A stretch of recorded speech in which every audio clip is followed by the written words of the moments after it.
Chegamos em Honfleur, na França, finalmente, como a gente queria. Na verdade, essa é uma cidade que foi um pedido especial que o Rômulo fez. Por que você queria... fiz.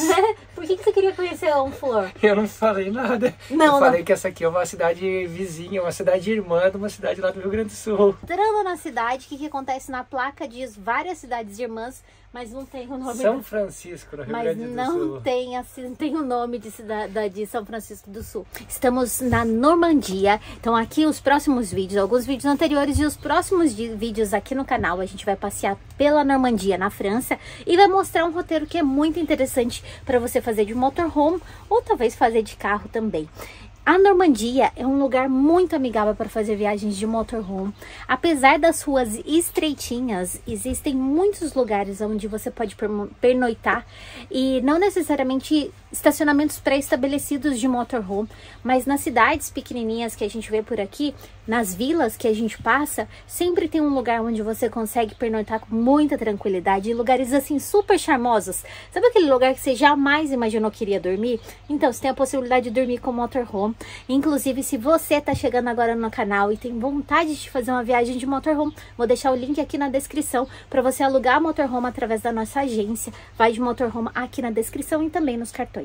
Estamos num estacionamento de motorhome muito grande. Eu vou dizer que é o maior estacionamento de motorhome que a gente ficou até hoje, porque assim, nunca estive num lugar tão lotado e uma área muito bacana, porque a gente está muito próximo do centro da cidade, então é muito conveniente para quem quer conhecer o centro histórico e tem tudo que a gente precisa, né? Realmente um estacionamento de motorhome, primeiro porque você só pode entrar se você tiver um motorhome, você não pode entrar com um carro com barraca, você não pode entrar com só barraca, então é só estacionamento de motorhome.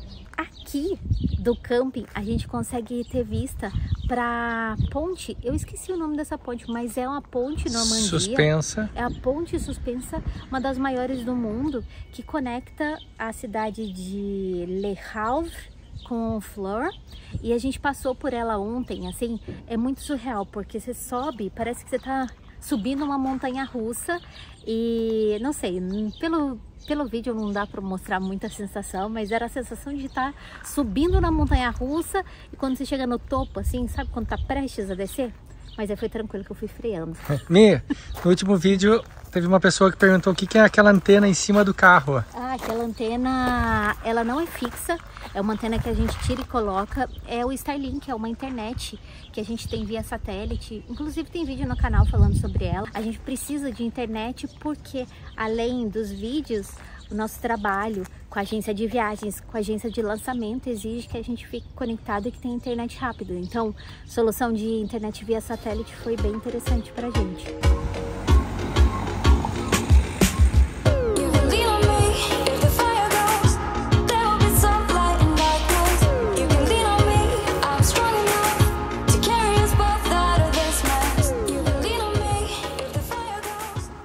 Coisa aqui na Normandia também que a gente vai conhecer, que está muito conectado com o dia D, né? Que foi a chegada das tropas aliadas que ajudaram a retomar a Paris dos nazistas.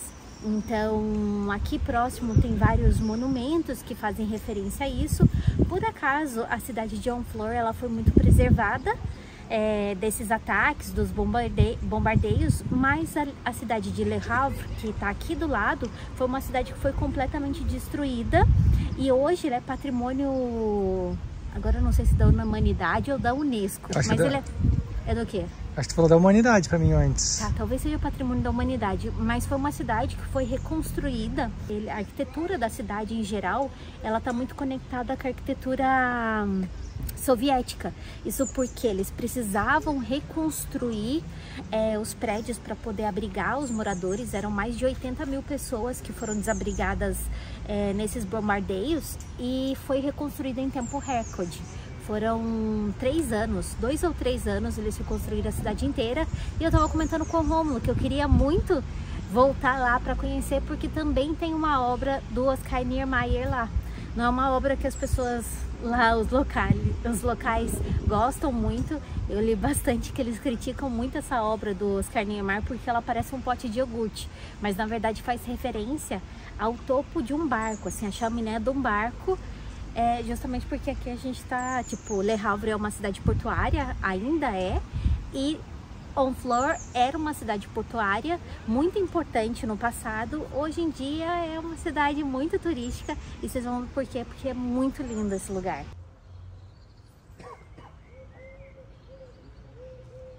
Nossa, eu sempre fico falando pro Rômulo que essas casinhas super antigas, elas parecem casinhas cenográficas, sabe?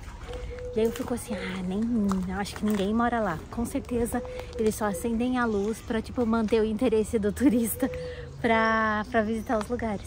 E aí, por acaso, a gente tá filmando, aparece um cara ali na janela. Fumando. Fumando, o cara vivendo a vida dele. E realmente, provavelmente ele mora lá. Não acho que é o cara que acende as luzes pra enganar os turistas.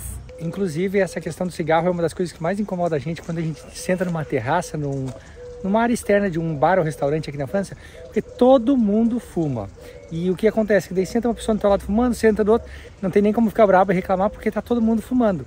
E é algo que a gente tá vendo em todas as cidades. É impressionante como as pessoas fumam. Alguns lugares lá na Espanha ainda é permitido, as pessoas têm o costume de fumar. Algumas cidades já é proibição, só que lá existe o bom senso. Então, se você pede para alguém, para ele apagar o cigarro ou para fumar em outro lugar, eles respeitam o direito da pessoa de não participar daquela fumaça. Só que aqui na França a gente não sabe se a gente pedir, as pessoas educadamente vão se mover ou se os retirados que se mudem, né? Ontem a gente sentou retirados que se mudem, não, os incomodados que se retirem. Incomodados que se mudem. Ontem a gente sentou num lado uma mulher fumando, do outro uma senhora fumando e atrás um casal fumando. E a gente era os únicos ali desse restaurante. A gente assim, ó, tipo, pelo amor de Deus. Mas enfim. Primeira impressão, olha, a gente se depara com, parece cenário. Agora eu vou checar se tem gente realmente, eu vou ficar parada ali esperando pra ver se alguém aparece numa janela pra fumar. Not again. In some way I know I'll fight it. It is a long way out of here. And it's a long way out of stay.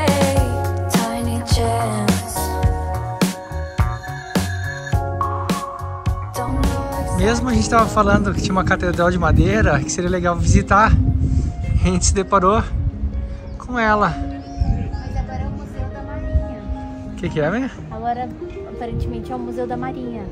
E aqui parece muito a cidade de Llanes, na Espanha, na Cantábria. Parece, né? Olha só que lugar lindo. Tem uma marina no meio, no centro da cidade. Olha o sol. Ali atrás tem um barzinho, ó. Muito lindo. Com piano, hein? Muito lindo.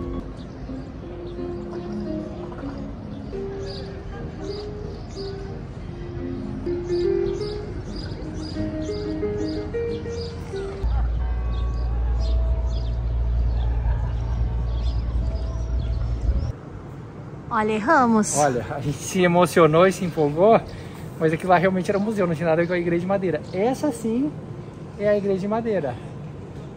E realmente essa aparece, realmente aparenta ser uma igreja. É, a igreja de Santa Catarina, é uma igreja de madeira. Não, mas a outra parecia ser uma igreja. É, mas a gente se emocionou, mas não era um museu. Essa igreja aqui, será que ela tá aberta? Não sei. Se tiver, a gente pode dar uma... Tá em reforma, digamos. O sol tá ali. A gente se emocionou e se empolgou e achou que o museu lá era a igreja, porque parecia uma igreja, era de madeira, mas não tinha nada a ver. Então essa aqui é a igreja de Santa Catarina. É, vamos ver se tá aberto. Não, tá fechado. Fechado. Tá bom, talvez esse aqui é o salão da igreja, mas olha ali, tá vendo? Eu acho que é uma continuação porque é a mesma arquitetura. Então eles devem ter um túnel subterrâneo que conecta uma igreja com a outra. De madeira. De madeira.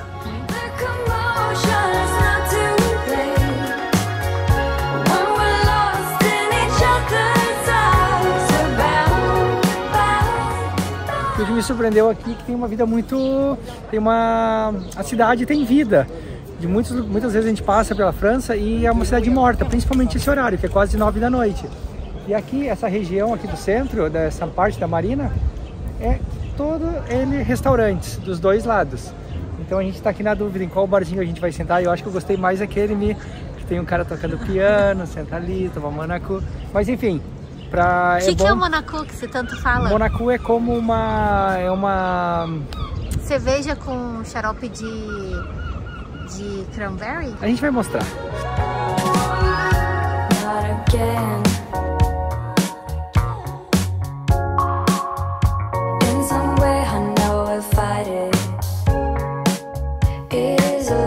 Não conseguimos explicar a torta e nem o que é o famigerado Monaco. A gente sentou no restaurante, mas estava a música muito alta, não tinha nem como gravar, porque não íamos conseguir publicar aqui no vídeo por direitos autorais. Mas enfim, a gente provou a torta de maçã, deliciosa. Vou deixar a Mirella comentar melhor sobre o doce. O Monaco tava quente, mas tava bom. O Monaco é difícil ser ruim, né? Mas ontem o teu tava geladinho, a gente tava bem geladinho. Faltou ser geladinho. E o que tu achou da Tá, nossa, que bonito aqui, é isso hein? que eu falei, eu quero que você me grave aqui, porque o fundo tá mais bonito. Então, quando chegou a torta, é aquela primeira impressão que você fala assim, nossa, é isso que é a torta? Eu já fiquei frustrada de olhar. Primeiro, achei muito pequenininho e eu imaginei que tipo, então tá bom, a torta são maçãs com uma bolinha minúscula de sorvete. Mas assim, é justamente pra gente pagar a língua, né? Porque tava tão bom. Mas sabe por que tava pequena? Porque era pra uma pessoa. Era pra uma pessoa, porque quando na hora que eu pedi, ele falou assim, tem certeza é pra um? Eu falei, a gente vai dividir, mas mesmo assim ele trouxe só uma colher. Ô linda, olha que lugar bonito. Ali tá o estacionamento de motorhome ali atrás. Tá, mas peraí, deixa eu contar da torta. A torta, vai lá, vai lá. A torta. Gente, é muito boa, era muito boa. Essa torta de maçã que a gente comentou, que é super famosa, ela chamava Tartin. E aí, em alguns lugares, eles colocam o nome da maçã pra, tipo, associar que é uma torta de maçã. Mas a gente perguntou antes. E assim, é uma massinha podre embaixo. Podre? Ela chama massa podre. Ela tava deliciosa. O Rômulo, que não entende culinária, chama massa podre. Mas não significa que ela tá podre. É uma massinha de torta embaixo. Só que a diferença é que não é uma massa seca. Ela não tá seca, ela tá bem molhadinha. E a maçã, ela é muito caramelizada. Só que eu acho que a grande diferença é que ela é caramelizada no caramelo da Normandia. Porque aqui, por acaso, caminhando, a gente viu várias lojas de caramelos da Normandia.